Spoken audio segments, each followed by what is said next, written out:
Hi guys, we're on to our 5th week of the interactive series recordings, and so far the viewers' response has been great.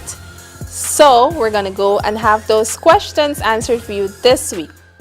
Hi Mr. Granger, we're back here again for another week of the interactive series. And the first question comes from Mr. Lamont Parker. His question is, it is alleged that Dr. Rupert Roopnarine wouldn't be running as your deputy at the upcoming general election. Would you like to shed some light on this as to confirm it or throw it away? Well, I met Dr. Rupnarine up to 24 hours ago, and he gave me no indication of his willingness to leave the partnership. I have been very happy to work with him over the last 3 years, and I look forward to working with him again. So I think that's just pure speculation. Okay. The next question comes from Mr. Kevin Taylor, and his question is, Mr. Granger, noting the motion of no confidence once passed would pave the way for general and regional elections. What systems are being put in place to ensure that we have free and fair elections? Well, we have called upon the Guyana Election Commission to have a new chief election officer.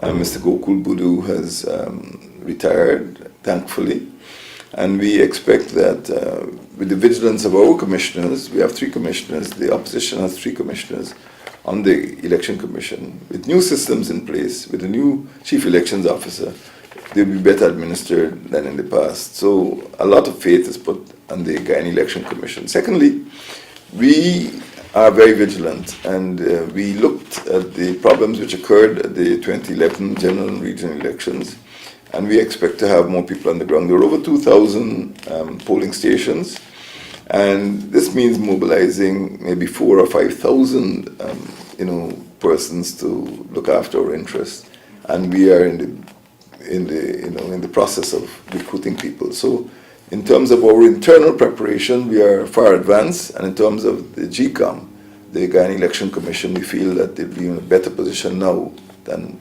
up to 2011 to make sure that the elections are run in a free and fair manner. Thank you.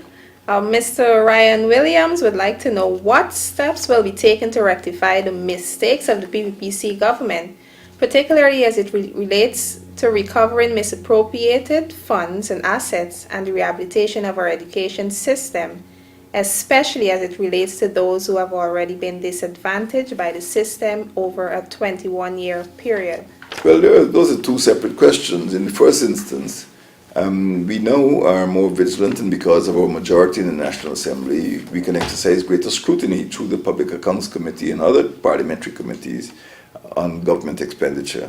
There are problems, but we are working to ensure that those problems are removed. As far as the education system is concerned, we are very concerned about that. This is at the top of the agenda for a Partnership for National Unity. Yeah. And it is a very serious, I would say, indictment on the present government that we have over 7,000 dropouts from the primary and secondary school every year. At the higher levels, at the Siripata College of Education, some of the teachers, students there are badly fed, and at the University of Ghana, there are lots of other problems, staffing, library, lectures, laboratories, and other physical and structural problems. We have put education at the top of our agenda because we cannot develop this country without an educated population. And we have promised that teachers, including lecturers at the university, will be the best paid public servants in the country. We want to attract the best talent, and we are going to put our money in education because that's an investment. We don't look at education as a liability, as a cost. It's an investment in the future. And you can be sure that the Partnership for National Unity, once in government, will move education, not only in terms of spending money, but in ensuring that the delivery of education, countrywide, from the level of primary schools, and a lot of dropouts occur there, children are staying away from school.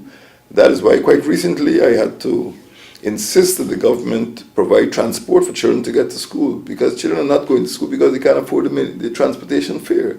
So from the level of primary education through secondary, right up to tertiary level, APNU is going to make sure that we have an educated population once again. The final question, sir, comes from Miss Sonia Singh. And her question is, Mr. Granger, the University of Guyana has several issues affecting the operations for both students and workers. How do you plan to correct the errors of the current administration of the UG dilemma? Well, the University of Guyana has just celebrated its 50th anniversary, and it is a very, well, I would say people have mixed emotions. It should have been a grand celebration of achievements, but unfortunately, the university is still plagued by being under-equipped, understaffed, underfunded. And this has caused a very serious problem because standards have dropped. The big problem is funding, and the government just has to put more money into the University of Guyana. The Constitution promises free education from nursery to university, and the university just raised student fees, which is moving in the other direction. But never mind, the money is needed, and we need to ensure that the students, once they are enrolled at the university, get the best library facilities.